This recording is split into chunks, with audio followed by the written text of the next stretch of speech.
रमजान के अंदर एक रात है शबे कद्र। एक रात की फजीलत ये है 1000 महीनों से बेहतर है। 1000 महीने में कैलकुलेट करोगे कैलकुलेटर पर 84 साल। क्या मतलब? एक रात में कुरान पढ़ोगे सवाब मिलेगा 84 साल कुरान पढ़ने से भी ज्यादा। एक रात नमाज पढ़ोगे 84 साल नमाज पढ़ने से ज्यादा सवाब मिलेगा। ये शबे कद्र की फजीलत है। अब मैं आपसे पूछता हूं कौन सी रात शबे कद्र है? मौली साहब नहीं पता। इतना पता है रमजान के आखिरी अशरे की किसी एक रात में है, लेकिन कौन सी रात है नहीं पता। जानते हो शबे कद्र कौन सी रात है? ये इल्म अल्लाह ताला दुनिया में उतारने वाला था, मगर दो सहाबी आपस में लड़ पड़े तो अल्लाह ताला ने इस इल्म को उठा लिया। अगर वो न लड़े होते और आपस में इख्तिलाफ न किया होता उन्होंने शबे कद्र के बारे में, तो अल्लाह ताला एग्जैक्ट बता देता कि 25वीं रात शबे कद्र है या 27वीं रात शबे कद्र है या 23वीं रात शबे कद्र है। दो लोगों ने झगड़ा किया, अल्लाह ने शबे कद्र का इल्म दिया। इख्तिलाफ हमेशा, जब इंसान गुनाह करता है तो इख्तिलाफ पैदा होता है मेरे। इसीलिए अल्लाह के नबी जब नमाज खड़ी होती थी सहाबे किराम से कहा करते थे अकीमू सुफूफकुम, मेरे सहाबा नमाज सही कर लो, सफे दुरुस्त कर लो। ऐ मेरे सहाबा अपनी सफों को दुरुस्त कर लो। लतुकीमुन्ना सुफूफकुम औ लयुखालिफन्नल्लाहु बैना कुलूबिकुम, ऐ मेरे सहाबा तुम अपनी सफों को सीधा नहीं करोगे तो अल्लाह ताला तुम्हारे दिलों के बीच में दूरी पैदा कर देगा। यानी एक सुन्नत आप छोड़ेंगे नमाज के अंदर, अगर सबको सीधा नहीं करेंगे और कदम से कदम और कंधे से कंधा मिला के खड़े नहीं होंगे तो अल्लाह ताला दिल में दूरी पैदा कर देगा। और आज दूरी पैदा हो गई है मेरे भाई। वीडियो देखा आपने? फेसबुक के ऊपर यूट्यूब के ऊपर वीडियो आ गया है। एक मुसलमान को चंद नौजवान पकड़ते हैं, जैसे आजकल बहुत सारे मुसलमानों को मॉब लिंचिंग के लिए पकड़ के उनसे नारे लगवाए जाते हैं। एक मुसलमान को पकड़ के तू बता आला हजरत को मानता है कि नहीं मानता है, तू बता तू फला फला को काफिर मानता है कि नहीं मानता है। उसके मुंह से जबरदस्ती ये नारा निकलवाते हैं और तब उसको जाने देते हैं ये मुसलमान मुसलमान के साथ कर रहा है। एक मसलक का आलिम गिरफ्तार होता है, दूसरे मसलक का के लोग खुशी मनाते हैं कि चलो अच्छा हुआ, दूसरे मसलक का आलिम गिरफ्तार। लगेगी आग तो घर और भी आएंगे जद में, यहां पे सिर्फ हमारा मकान थोड़ी है मेरे भाई। जब नफरत की आग लगेगी तो दूसरों के घर भी जलेंगे, सिर्फ एक इंसान का घर नहीं जलेगा। अगर आज जमात अहले हदीस का कोई आलिम अगर मुसीबत में है और दूसरे मसलक के लोग खुशी मना रहे साहब चलो अहले हदीसों का मौलवी गिरफ्तार हो गया और मुसीबत में फंस गया, तो आज हमने देखा अभी हाल में मामला पेश आया। मुफ्ती सलमान अजहरी साहब जो है मुंबई के बरेलवी मसलक के आलिम हैं, हमारा उनसे अकीदे का इख्तिलाफ है, मसलक का इख्तिलाफ है, लेकिन वो अपनी जगह है। लेकिन बहरहाल वो मुसलमानों के एक जमात के आलिम हैं।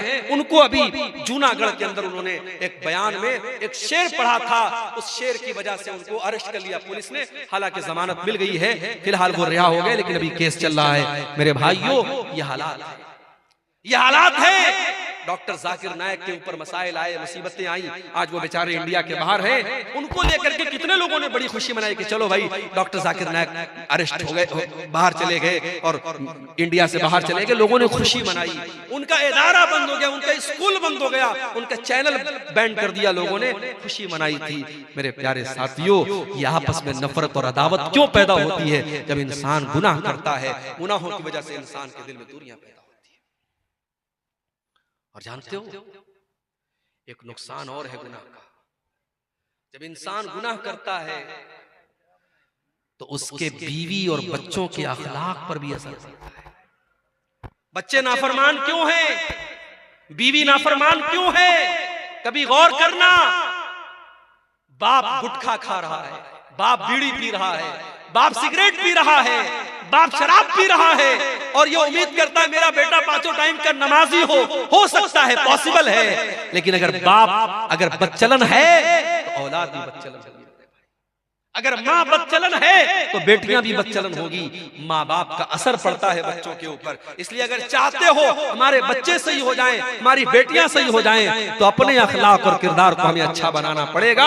जब तक हम गुनाहों से नहीं बचेंगे, हमारी औलाद की अल्लाह ताला उनकी इस्लाह नहीं करेगा। इसीलिए कुरान हमसे ये कहता है अपनी औलाद को भी जहन्नम की आग से बचाने की फिक्र करो और अपने आप को भी जहन्नम की आग से बचाने की फिक्र करो। या अय्युहल्लज़ीना आमनू कू अनफुसकुम व अहलीकुम नारा, ऐ ईमान वालों अपने आप को और अपने घर वालों को जहन्नम की आग से बचाओ। अब ये तो हो गए गुनाहों के नुकसान। अब तकरीर का आखिरी पॉइंट कि वो क्या तरीका है जिससे हम गुनाहों से बच जाएं। क्या ऐसा करें हम कि हम गुनाहों से बच जाएं। कुरान हमें तरीका बताता है। अक़िमिस सलाता तरफ़यन नहारी व ज़ुलफ़म मिनल लैल, नमाज कायम करो दिन के दोनों किनारे पर। फजर की नमाज भी कायम करो और मगरिब की नमाज भी कायम करो। दिन के दोनों किनारों पर नमाज कायम करो। वज़ुलफ़म मिनल लैल, और रात के कुछ हिस्से में भी नमाज कायम करो, यानी इशा की नमाज भी पढ़ो। या 3 नमाजों का जिक्र हुआ, हालांकि नमाज 5 टाइम की। अल्लाह कह रहा है दिन के दोनों हिस्से पे नमाज कायम करो और रात के हिस्से में नमाज कायम करो। इन्नल हसनाति युज़हिबुनस सय्यिआत, क्योंकि नेकी करने से गुनाह मिट जाते हैं। जब आप नमाज की पाबंदी करेंगे ऑटोमेटिक बहुत सारे गुनाह। हमारे बहुत सारे नौजवान मैं जानता हूं, इंटरनेट का दौर है, मोबाइल पर गंदी चीजें देख रहे हैं, गंदी आदतों में पड़े हुए हैं। कभी कभी मेरे पास व्हाट्सएप पर ऐसे नौजवानों का मैसेज भी आता है, शेख साहब एक गंदी आदत में पड़ा हुआ हूं, दुआ कर दीजिए मेरे लिए, अल्लाह मुझे इस्लाह दा, मुझे कोई तरीका बता दीजिए। तरीका में कुरान का तरीका आपको बताता हूं। अक़िमिस सलाता इन्नस सलाता तन्हा अनिल फ़हशाई वल मुनकर, नमाज कायम करो, बेशक नमाज आपको बेहयाई से और बुराई से रोकेगी। बेहयाई और बुराई से नमाज रोकेगी मेरे भाई। जब आप नमाज की पाबंदी करेंगे ऑटोमेटिक बहुत सारी गंदगी से, आप शराब पीने वाला अगर शराब भी पी रहा है और नमाज भी पढ़ रहा है, दोनों एक साथ नहीं चल सकते। जब नमाज की पाबंदी करेगा तो शराब के अड्डे पर नहीं जाएगा। जब वो अपने दिल में ये तय कर लेगा ये 5 टाइम नमाज पढ़ना है, जब दोस्त लोग कहेंगे चलो शराब के अड्डे पे चलो, कहेगा नहीं यार शराब पी लूंगा तो ऐशा कैसे पढ़ूंगा, फजर कैसे पढ़ूंगा, शराब की आदत छूट जाएगी। मोबाइल पर गंदी चीजें देख करके अपने आप को जो इंसान नापाक कर लेता था, जब उसे इस बात की चिंता होगी मुझे सुबह फजर की नमाज पढ़नी है, वो मोबाइल को बंद कर देगा, अपने आप को दूर करेगा, नहीं मुझे फजर की नमाज पढ़नी है। अपने दिल में ये अहद कर लो मेरे नौजवान साथियों, अगर इस गंदगी से अपने आप को बचाना चाहते हो, अपने दिल में ये अहद कर लो मुझे नमाज की पाबंदी करना है। और एक चीज और बता देता हूं, कभी आपने देखा होगा कैमरा लगा होता है एयरपोर्ट पर, कटिहार स्टेशन पे भी लगा हुआ है, पटना स्टेशन पर भी लगा हुआ है, बड़े बड़े मॉल में लगा होता है। कैमरा क्यों लगा रहता है? उस कैमरे का नाम क्या होता है? CCTV camera, security camera. उस कैमरे का मकसद क्या होता है? चोर चोरी करने के पहले सोच ले तेरी रिकॉर्डिंग हो रही है, किसी लड़की को छेड़ने वाला सोच ले तेरी तस्वीर आ रही है कैमरे के अंदर। कैमरा का डर चोर को खबरदार कर देता है, छेड़ने वाले को खबरदार कर देता, नहीं गलत काम मत करना, कैमरा रिकॉर्ड कर रहा है। दुनिया के कैमरे से डरने वालों, अल्लाह का कैमरा भी ऑन है 24 घंटे। अल्लाह की नजर तुम्हारे ऊपर 24 घंटे है। अल्लाह के फरिश्ते अपने कैमरे में सब रिकॉर्ड कर रहे हैं और अल्लाह का कैमरा कभी ऑफ होने वाला नहीं है। व इन्ना अलैकुम लहाफिज़ीन किरामन कातिबीन यअलमून मा तफ़अलून, मेरे किरामन कातिबीन तुम्हारी एक एक एक्टिविटी को रिकॉर्ड कर रहे हैं, एक एक अमल को लिख रहे हैं। मा यल्फिज़ु मिन क़ौलिन इल्ला लदैहि रक़ीबुन अतीद, बंदा जब अपने मुंह से कोई लफ्ज भी निकालता है फरिश्ते उसको भी रिकॉर्ड करते हैं। मेरे प्यारे साथियों, जब ये दिल में डर पैदा होगा, अल्लाह का कैमरा सब रिकॉर्ड कर रहा है, इंसान गुनाहों से बचेगा। और गुनाहों से बचना है तो तीसरा काम ये करो, कुरान से अपना ताल्लुक जोड़ो।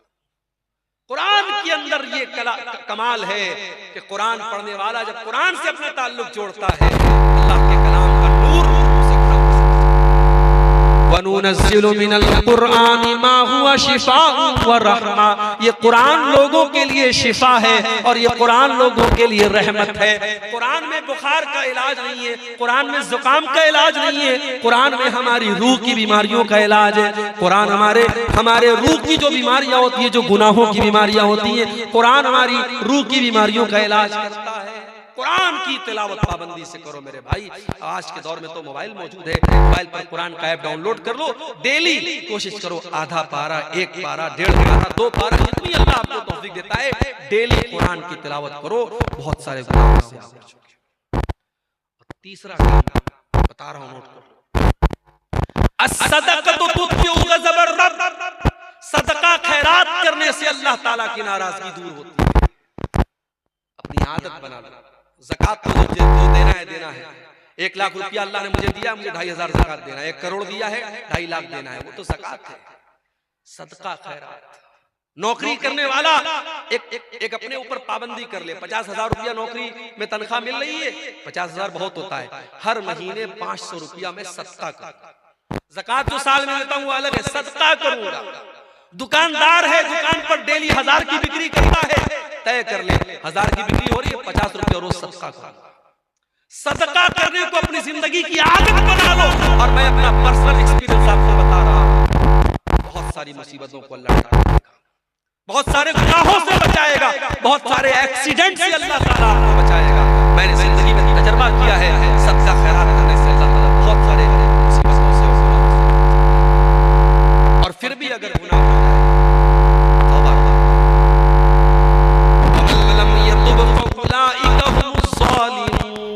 जो तौबा नहीं करेगा वो बहुत बड़ा जालिम है, तौबा करने वाला जालिम नहीं है। तो लोग एक कहावत है कि सुबह का भूला शाम को लौट आए तो उसे भूला नहीं कहते। अगर कोई सुधर जाए तो लोग कहते हैं यार सुधर गया, मगर जो सुधर जाए, जो सच्ची तौबा कर ले, अल्लाह का कानून निराला है, अल्लाह की रहमत निराली है। जो सच्चे दिल से तौबा कर ले उसका अंजाम क्या होगा? फउलाइका युबद्दिलुल्लाहु सय्यिआतिहिम हसनात।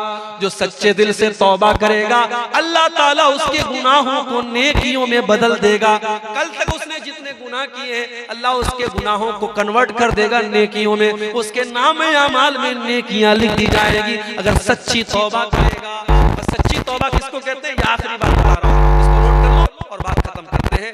मैं भी बीमार हो गया, आज इत्तेफाक से मनिहारी घाट से कटिहार तक बाइक पर बैठ के आया, ठंडी ठंडी हवाएं चल रही थी, सर्दी का काफी असर हो गया। मुझे तो लगा कि तकरीर भी हो पाएगी कि नहीं हो पाएगी, लेकिन अल्लाह जज़ाए खैर दे, यहाँ के लोगों ने दवा वगैरह खिलाई और विक्स वगैरह की भाप लेके मैं आया तो आपके सामने मैं तकरीर कर पाया हूँ। ये अल्लाह की तौफीक है मेरे भाई, और आप लोगों की मोहब्बत है कि मैंने आपके सामने इतनी बातें रख दी। ये आखिरी बात बयान करके खत्म कर रहा हूँ कि जब हम तौबा करें तो कुरान कहता है सिर्फ तौबा नहीं करना है, तूबू इलल्लाहि तौबतन नसूहा, सच्ची तौबा करना है। सच्ची तौबा कैसी होती है?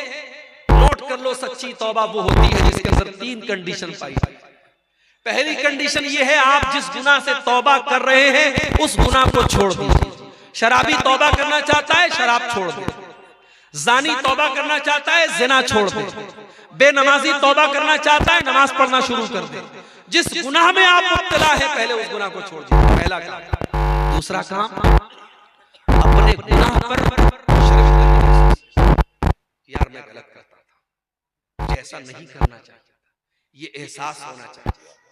अगर ये एहसास है कि मैंने गलत किया तो ये तौबा की पहली सीढ़ी है।